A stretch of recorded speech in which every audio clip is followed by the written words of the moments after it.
Hi friends, welcome to தங்க கணிதம். இப்போ இந்த ஸ்க்ரீனில் தெரியுது பாருங்கள். இந்த ப்ராப்ளம் பார்த்தீங்கன்னா ஆப்ரேஷன் ரிசர்ச், அதுக்கப்புறம் ரிசோர்ஸ் மேனேஜ்மெண்ட் டெக்னிக், இந்த ரெண்டு பேப்பர்லேயும் இந்த மாதிரி ப்ராப்ளம்ஸ் வரும். இந்த ப்ராப்ளம் பார்த்தீங்கன்னா வெரி இம்பார்ட்டன்ட் 10 மார்க் கொஸ்டின். இதில் ஃபர்ஸ்ட் லைனில் இருக்க பாருங்கள், மேக்ஸிமைஸ் z = 3x1 + 2x2. இதுதான் அப்ஜெக்டிவ் ஃபங்க்ஷன் அப்படின்னு சொல்லுவாங்க. அதுக்கப்புறம் சப்ஜெக்ட்னு சொல்லிட்டு ரெண்டு இன்ஈக்குவேஷன்ஸ் வந்திருக்கு இல்லையா. ஒன்று 2x1 + x2 is less than or equal to 2, இன்னொன்று 3x1 + 4x2 is greater than or equal to 12. இது ரெண்டுமே கன்ஸ்ட்ரெயின்ஸ் அப்படின்னு சொல்லுவாங்க. அதுக்கப்புறம் இல்லை x1 and x2 அப்படிங்கிறது வேரியபிள்ஸ். அதோட வேல்யூ எப்படி இருக்குன்னா greater than or equal to 0, அதாவது ஒன்று 0வாக இருக்கலாம், இல்லை 0விட அதிகமாக இருக்கலாம். That means x1 and x2 are positive. இதுதான் கொஷினில் மென்ஷன் பண்ணி கொடுத்துருக்காங்க.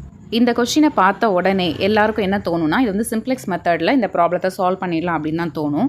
பட் இந்த ப்ராப்ளம் பார்த்தீங்கன்னா சிம்ப்ளெக்ஸ் மெத்தட்லேயே ஸ்பெஷல் கேஸ் இருக்கு இல்லையா, அதாவது ஆர்டிஃபிஷியல் வேரியபிள் டெக்னிக், அந்த டெக்னிக் யூஸ் பண்ணி தான் இந்த ப்ராப்ளத்தை சால்வ் பண்ண முடியும். எதுக்காக இந்த artificial variable technique method use பண்ணணும் அப்படின்னா, இந்த இன்ஈக்குவேஷன்ஸில் பார்த்தீங்கன்னா இந்த செகண்ட் கன்ஸ்ட்ரெயினில் greater than or equal to அப்படின்னு வந்திருக்கா.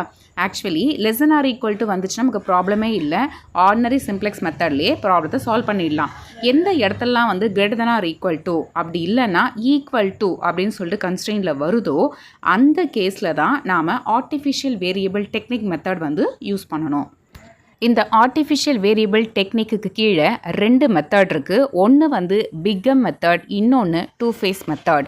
இந்த பிக்கம் மெத்தட் இருக்கு இல்லையா, இதுக்கு இன்னும் வேறு சில நேம்ஸ்லாம் இருக்குது. என்ன அப்படின்னா இது எம் டெக்னிக் அப்படின்னு சொல்லுவாங்க, அப்படி இல்லைனா பெனால்ட்டி மெத்தட் அப்படின்னும் சொல்லுவாங்க. ஓகே, இந்த ப்ராப்ளத்தை இந்த எம் டெக்னிக், அதாவது பெனால்ட்டி மெத்தட் யூஸ் பண்ணி எப்படி சால்வ் பண்ணலாம் அப்படிங்கிறத பற்றி டீட்டெயிலாக எக்ஸ்பிளைன் பண்ணி ஒரு வீடியோ ஒன்று அப்லோட் பண்ணியிருக்கேன்.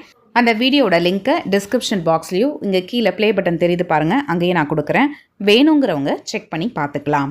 இந்த வீடியோ உங்களுக்கு பிடிச்சிருந்தா லைக் பண்ணுங்கள், மறக்காமல் சேனலையும் சப்ஸ்கிரைப் பண்ணுங்கள். தேங்க்ஸ் ஃபார் வாட்சிங்.